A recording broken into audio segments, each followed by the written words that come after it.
All right, Shalom Yasharala.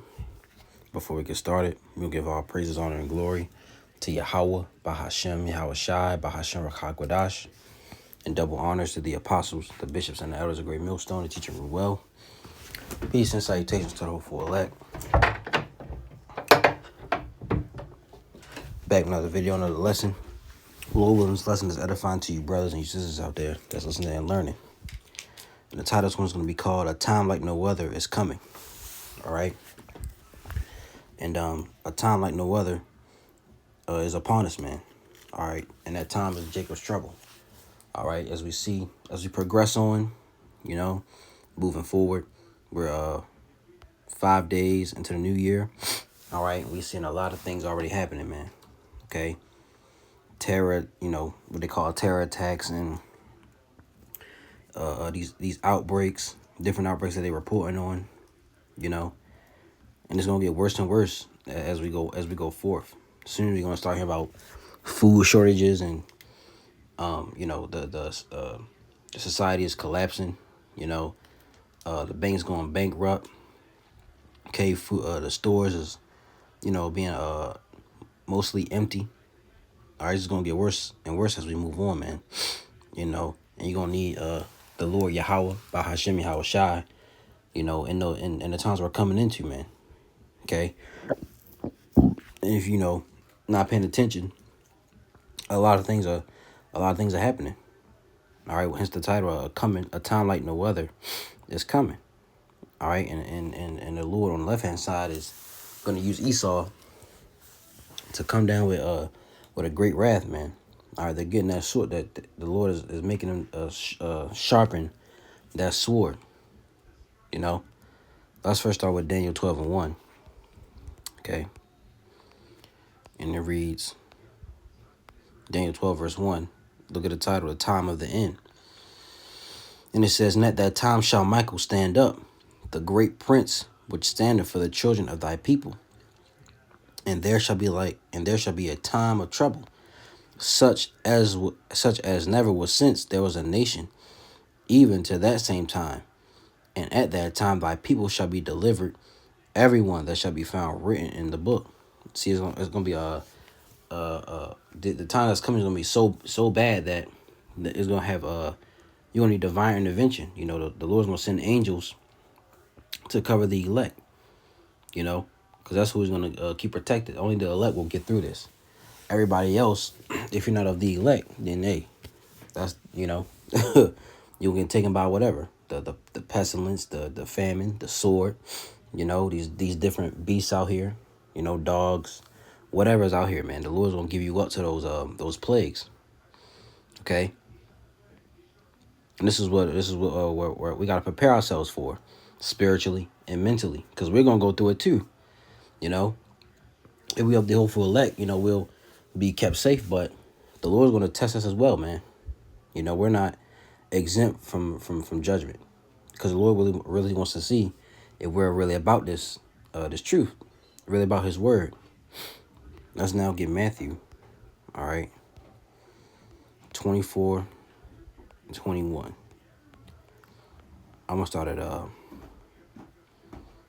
20. It says, But pray ye that your flight be not in the winter, neither on the Sabbath day, for then shall be great tribulation, such as was not since the beginning of the world to this time, no nor ever shall be. Great tribulation. All right, and that's Jacob's trouble. All right, coming upon this world and upon Jake. That's why it's called Jacob's trouble, because Jake out here is wicked, and the Lord is gonna get rid of him. Wicked, men and women, children. Nobody's exempt from being judged, man. But the elect, like I said, is gonna be kept safe. And the Lord willing, we have that number. Let's get Revelation 2:10. Let's get that. All right. Revelation chapter 2 and verse 10. It reads, Fear none of those things which thou shalt suffer. Behold, the devil shall cast some of you into prison, that ye may be tried, and ye shall have tribulation 10 days. Be thou faithful unto death, and I'll give thee a crown of life. You see, this is going to happen to the men of the Lord. All right. The Lord, Esau is going to come down Go after the, those who are out in the highways and hedges, preaching the word, you know. And you got different Israelites out there preaching, but a lot of them, they're already taken by Esau. So the Lord's gonna come after the true men of the Lord, the real men who are preaching the real gospel. All right, chanting down the downfall of the society. Okay, those are already, taken by Esau, who had that 501c3. He's not worried about them. All right, he's worried about the true men of the Lord, preaching the true names of Yahweh, Ba'ashem, Yahushua. All right, telling our people who they are. All right, breaking down prophecies of who Esau is and who these elites are today. All right, that's who he's worried about. Okay, so he's gonna cast a lot of us, into these prisons. These prisons are what? Detention centers, FEMA camps. All right. It says, "Behold, the devil, which is Esau, shall cast some of you into prison, that ye may be tried, and ye shall have tribulation 10 days." We don't know how long it's gonna be in there, but it's gonna be for a certain amount of time. Be thou faithful unto death, and I'll give thee a crown of life. That's the point. You gotta be faithful unto death, man. If you're facing getting your head, if you're facing beheading or a firing squad, whatever, be faithful unto death, man. All right, and because if you'll receive a crown. If you, of that number, you'll come at with Yahweh and the angels and take down society, man. So hey, read one more. I'm reading NLT. See what it says. It says, "Don't be afraid of what you are about to suffer. The devil will throw some of you into prison to test you. You will suffer for 10 days, but if you remain faithful, even when facing death, I will give you the crown of life." All right, you'll get a crown. You'll be made a ruler in the kingdom of heaven. Having authority over everything. With Yahweh Shai, 144,000 and the 1/3, man. You see. So now let's get Ezekiel. All right. What's that? 21. I'm gonna start at verse 8, and it says, "Again, the word of the Lord came unto me, saying, Son of man, prophesy, and say, Thus saith the Lord, whose name is Yahweh, say, a sword is sharpened and also furbished. It is sharpened to make a sore slaughter. It is furbished that it may glitter. Shall we then make mirth? It contemneth the rod of my son as every tree." You see? So the Lord is sharpening that sword, man, to come down upon who? The people of Israel, especially upon you Israelites out there, you wicked Israelites. It says, "He have given it to be furbished, that it may be handled. This sword is sharpened, and it is furbished to give it into the hand of the slayer, which is Esau. Cry and howl, son of man, for it shall be upon my people. It shall be upon all the princes of Israel. Terrors by reason of the sword shall be upon my people. Smite therefore upon thy thigh." You see? So it'll come down. This sword will come down upon the Lord, the people. Salakia. This sword will come down on the people of the Lord, man, which are the Israelites. Let's get the NLT version. Verse 8. Then the Lord said to me, "Son of man, give the people this message from the Lord. A sword is being sharpened and polished. It is sharpened for terrible slaughter and polished to flash like lightning. Now will you laugh?" Yeah, you got a lot of people who are in that mirthful spirit right now. A lot of you Israelites, who call yourself Israelites, but you're still you're still in the world, man. Going to parties, having parties, which is not really having parties, but going to parties, we're not in the time for that, especially the times right now. You don't see the judgment the Lord is passing. Nightclubs getting shot up. People are look at what happened in New Orleans. You see, this is some real things. This is just the beginning, man. In Matthew 24 it says, "All these are the beginning of sorrows." This is just the beginning stages of what's coming. You're gonna see that. You're gonna see a lot of this stuff on a greater scale. It says, verse 10, "It is sharpened for terrible slaughter and polished to flash like lightning. Now will you laugh? Those far stronger than you have fallen beneath his power." Excuse me. Yes, the sword is now being sharpened and polished. It is being prepared for the executioner. Son of man, cry out and wail. Pound your thighs in anguish, for that sword will slaughter my people and their leaders, everyone will die. You see? So it's gonna come upon the people of Israel, man, and these so called leaders. You know, that's what this sword is for. Now let's get second Esdras 15. I'm gonna start at 14, and it reads, "Woe to the world and them that dwell therein, for the sword and their destruction draweth nigh. And one people shall stand up and fight against another, and swords in their hands." And these modern day swords are what? Are these guns, right?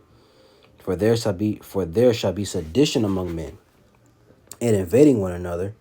They shall not regard their kings nor princes, and the course of their actions shall stand in their power. A man shall desire to go into a city and shall not be able. It's gonna be so chaotic out here. You're gonna set up. You gonna have these troops in the streets, right? You're gonna set up blockades and what do they call them, checkpoints, right? For because of their pride, the city shall be troubled, the houses shall be destroyed, and men shall be afraid. A man shall have no pity upon his neighbor, but shall destroy their houses with the sword, and spoil their goods because of the lack of bread and for great tribulation. You see, that's the time we're coming into. Let's get this in the GNT, or yeah, second Esdras. Let's go to 15. All right, in verse 14 it says, "The world and the people in it are doomed. The war that will bring their The war that will bring their destruction is very near. Nations will arm themselves and fight against other nations. There will be great political turmoil, with one group trying to overpower another and gain control, while ignoring the legitimate government. There will no longer be free access to the cities. No longer you can't travel like you wanted to. Look up 15-minute cities. Because the struggle for power will bring destruction, terror, and total confusion wherever people live. Driven by famine and terrible suffering, people will assault their neighbors and mercilessly plunder their possessions. People will be assaulted, killed, all right, because of lack of bread, man, for great tribulation. Like I said, let's get Isaiah 19. This is just another one I thought of through the Spirit. Isaiah 19:1, the burden of Egypt, which is this time about America. Behold, the Lord Yahweh Bashmi Al-Shai rideth upon a swift cloud, and shall come into Egypt, and the idols of Egypt shall be moved at his presence, and the heart of Egypt shall melt in the midst of it. And I will set the Egyptians against the Egyptians, and they shall fight everyone against his brother, and everyone against his neighbor, city against city, and kingdom against kingdom. And the spirit of Egypt shall fail in the midst of it, in the midst thereof, and I will destroy the counsel thereof, the counsel of Esau. And they shall seek to the idols and to the charmers and to them that have familiar spirits and to the wizards, because they have these left-handed practices on the evil side, so they can continue to forward their kingdom, right? But the Lord's not going to allow that. Let's get the GNT version of that. All right, it says Isaiah 19:1. This is a message about Egypt. The Lord is coming to Egypt, riding swiftly on the cloud.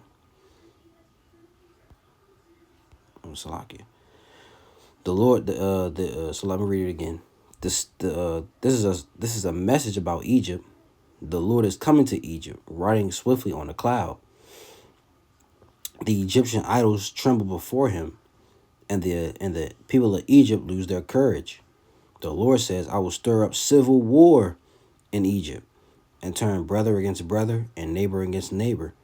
Rival cities will fight each other, and rival kings will struggle for power. You see that? Civil war is going to be stirred up, man.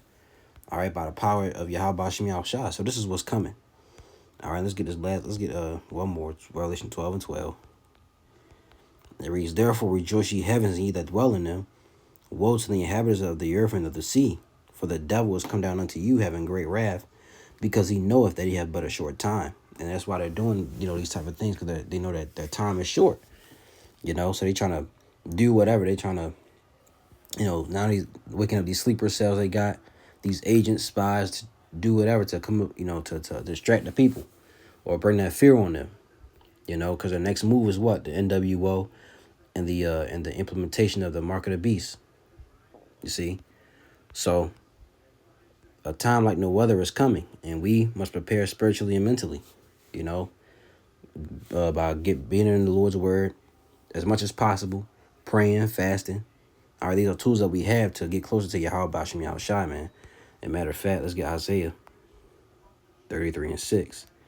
It says, "And wisdom and knowledge shall be the stability of thy times, and strength of salvation. The fear of the Lord is his treasure." You see? So wisdom and knowledge is what's gonna keep us stable, man. Not stocking up on food, water, and stuff like that. You know, which is nothing bad. There's nothing wrong with that, but we gotta have faith. You know, because all that's not gonna save you. That's not gonna get you through the tribulation. Okay, it's gonna sustain you for a time, but eventually it's gonna run out. So what you gonna have? And like it says in Isaiah, you know, the Lord's servant shall eat. Isaiah 65 and 13. You know, so we praying and hoping that we're of that number. So Lord willing, this is edifying.